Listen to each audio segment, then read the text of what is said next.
vintage vibe.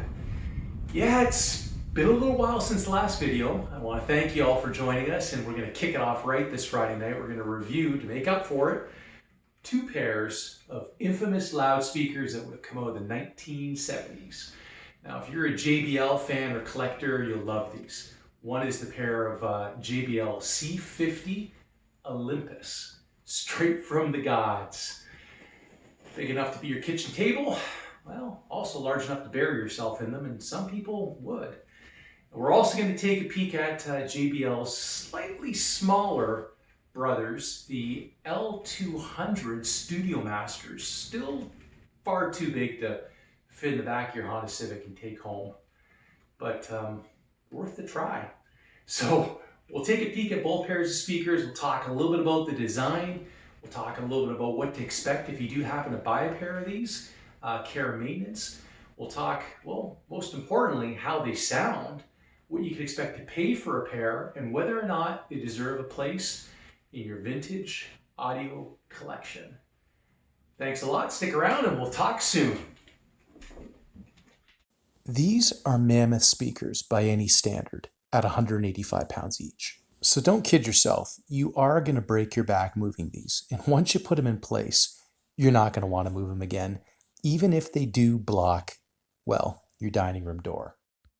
Believe it or not, it can be worse. This is when I first bought them. They came with the rare Delphi cabinet, and it extended these monstrosities to about 12 feet in length. Wow. What is the difference between the S7R and the S8R, you may ask?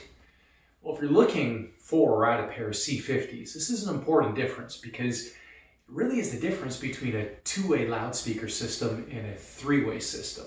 See, the S7R didn't have the 075 bullet tweeter, which really is a tremendous driver, and it adds a lot of brilliance to those speakers and sound, and probably about $1,000 in retail value as well. Now let's take a detailed look at these speakers broken apart component by component so we can see exactly what JBL used for their drivers in these speakers and what made them so special. And at the heart of these, the LE15A woofer for tight bass. They have a massive magnet and structure. They're extremely well built. And you can see on the opposite side, we've pulled the PR15 radiator out. Now, if the bass drivers are original, you're likely going to have to redo the surrounds, set aside a couple $100 to have them done proper, and it's worth doing it proper to make sure those voice coils don't rub. Now, the passive radiators have an accordion surround, so they won't need to be done. You can see the 075 bullet tweeter there, and dead center in the middle, these are the 375 mid-range compression drivers with the HL93 lenses. Here's a close-up on the bullet drivers. These really do provide exceptional top-end response. The lenses here, you can see on the far left, the bracket is cracked where the screw would go in and attach it to the cabinet. This is common, and look out for this because they're about $200 a piece used to replace. Now, the 375 mid-range compression driver here with horn, in my opinion, is part of the magic to these speakers. These weigh over 30 pounds a piece. You can see how large they are compared to the tube amp on the left. We'll go a little bit deeper into these shortly. The LX5 and N7000 crossover network for these speakers really is what controls that S8R variation. And the cabinets for these speakers, there's zero resonance. It's partly why they weigh 185 pounds. They're 3/4 inch plywood. You can see 2x4s literally in the center bracing these. They're really well built speakers. And let's not forget the beautiful cabinet work, the fret work.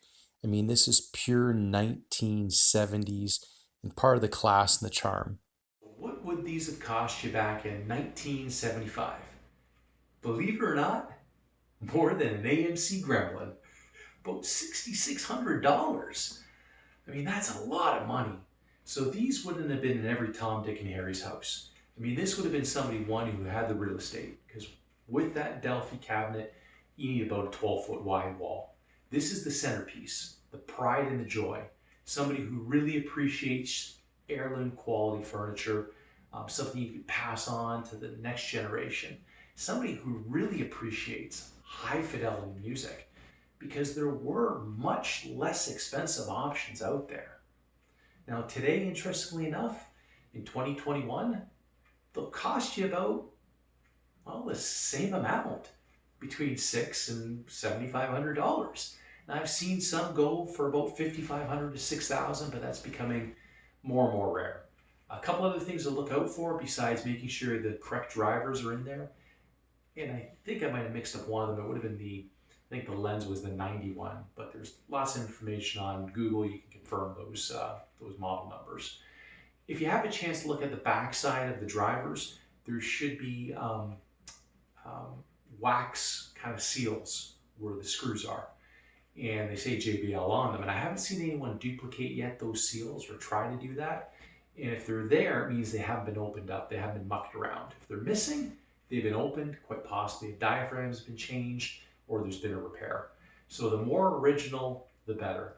And when you're auditioning them, pay particular attention to the left and the right speaker, the output. If the mid-range driver seems to be less output on one speaker over the other, and it's not got to do with the adjustments, the attenuators at the back of the speakers, there's a good chance that that driver had been damaged or dropped on the back of its magnet, particularly the 375 mid-range driver. Another thing is look at the serial numbers. If you can find consecutive serial numbers or close to consecutive serial numbers, that's a good thing. I mean, they would have been produced around the same time. There wasn't a lot of these made. And in fact, in the cabinets, you'll find that the serial numbers on the actual drivers are all relatively close. If the serials are far off, there's a chance somebody might have built themselves a pair of C50s, or taken a pair of S7Rs and made S8Rs, so on and so forth. Now, before we talk about how they sound, let's take one last look at these beautiful speakers.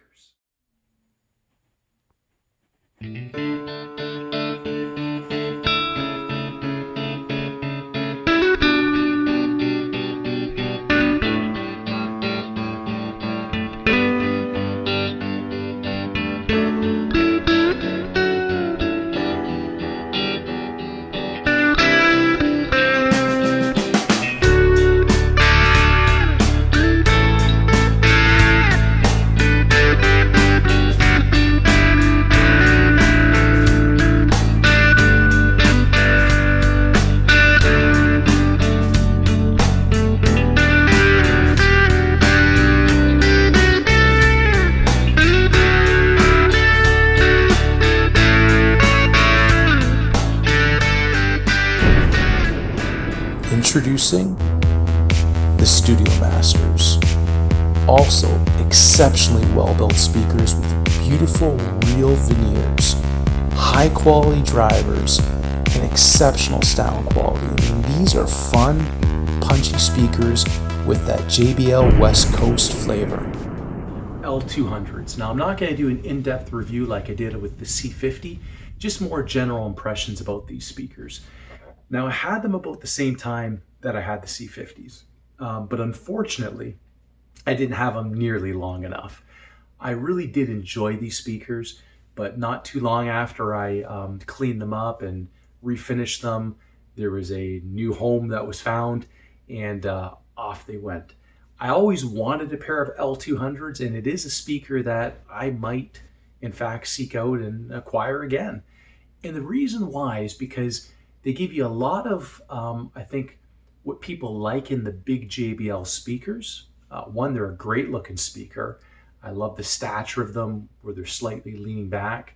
I think the 15-inch woofer in that JBL gives you that big JBL sound. These are very punchy, very lively, dynamic, fun speakers. But you don't need, a 12-foot wall to have a pair of Studio Masters, nor do you need an extra $6,000 in your bank account to buy them. I mean, these in 2021 will probably set you back between $2,100 and $2,700 for a nice pair. And that's not so bad considering L300s, which look awfully similar, by the way, in our three-ways, will fetch $4,500 to $6,000 nowadays or more. And L100s, which are smaller studio monitors, are bringing $1,000 to $1,350. So I think there's a lot of speaker here for the money. And what makes them, to me, a contender is one, I like the bass driver in them. The 136A, I think, is a good speaker, a good driver in that cabinet. It's a bass reflex design cabinet. It's crossed over a little bit higher. So again, it has very authoritative, punchy bass. And the speaker uses an accordion surround. So you don't have to ever worry about, again, replacing the surrounds. There's no foam on them like the C50s. In fact, the only other thing I've ever seen people do with those surrounds is sometimes re-oil them to keep them from going brittle to cloth.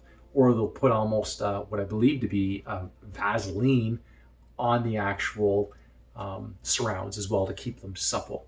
And the LE85, which is the compression driver and that taking care of the mid-range and the high frequencies, again, I think is a very robust speaker.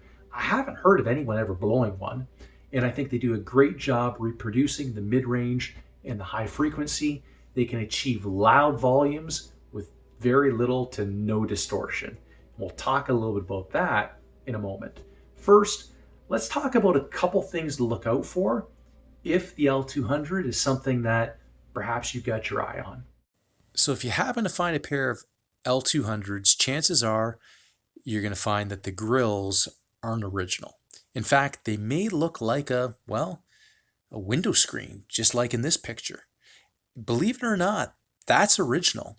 In fact, there was a foam grill glued to the front of that.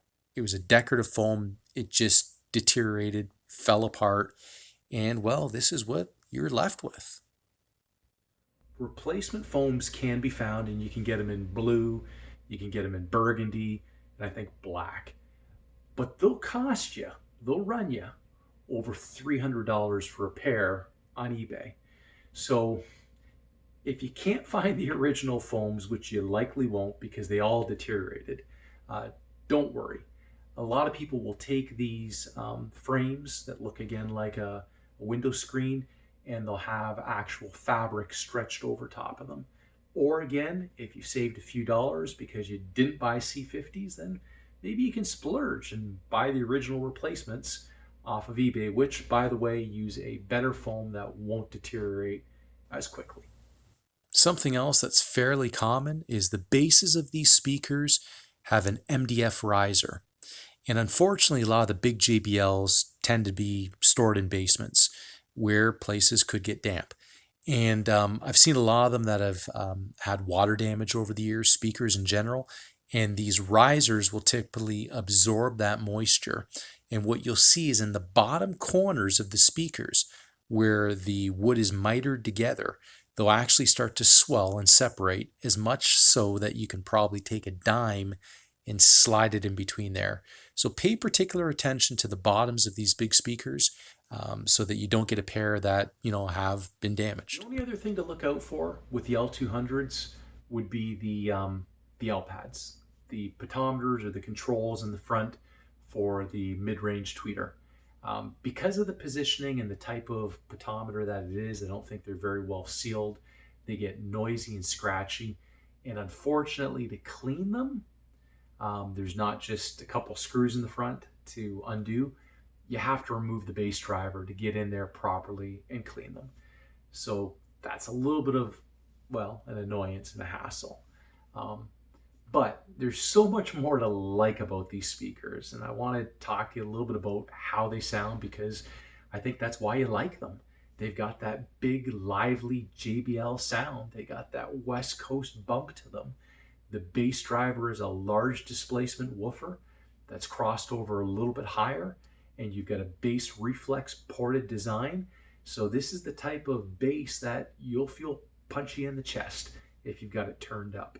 And they play really well at loud volumes. The mid-range and the high frequency is crisp, and the bass is powerful and punchy, and they never seem out of control. Unlike, for example, having a pair of D9s. They can play loud, but there's points where a Cerwin-Vega D9 just doesn't sound in control. These are a fun speaker. They can be a party speaker, but still be, well, fairly refined and exceptional sounding. They will image very well if you space them out apart, and because they're kind of sloped backwards, again, your seating position, they've worked great right on the ground, and you can get them fairly close to a wall and they'll still sound great because they're forward ported. So there's not much, to dislike about how the L200 sound. Some people say they lack being a two-way.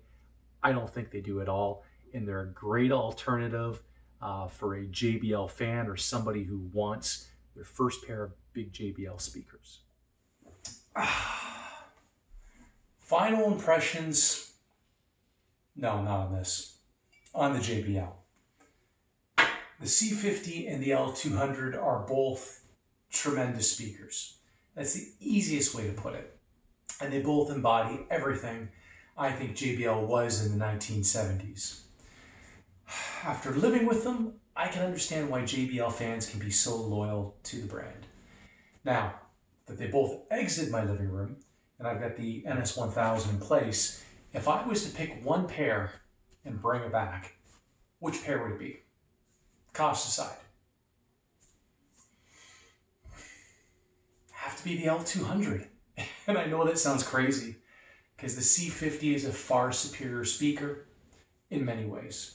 The heirloom quality cabinets, the superior components, including the, well, let's call it legendary 375 mid-range horn. I mean, you want an orchestra in your living room? Get yourself a pair of C50s, get yourself a nice tube amp, turn it up, sit back. You've got your own little piece of paradise. But there's something about the L200 that fit my personality. I find them dynamic. I find them fun. They really, to me, embody that West Coast sound. And I think they're a little bit of an audio bargain. I mean, they definitely are under the radar when it comes to JBL collectors. They're all looking for the L300s and the blue face monitors and the C50s. I mean, you really can't buy much today new with what you'd spend on a used pair of L200s. So I would just find a pair in great shape, and that would be the speaker for me. However, they both definitely deserve a place in your vintage audio collection. Just got to determine which pair you're going to commit to. I mean, they both take up a lot of real estate, and they definitely both have different personalities. I hope you enjoyed the review, and I hope you join us next time. Before we go, I've got something that we've made up here, and we're going to go ahead and we're going to give it away to one of our subscribers. It's a Vintage Vibe t-shirt. I hope you think it's cool. It's got a Sansui G9000 on it, one of my favorite monster receivers. And all you need to do is just put a comment in the section below saying you'd like a t-shirt. And I'm going to go ahead and draw one name, and I'm going to send you this t-shirt free of charge, shipping included. And no, this isn't the one I was wearing in the beginning of the review. This is your very own, never worn before t-shirt. Thanks for joining us on the Vintage Vibe, and don't forget to like and subscribe.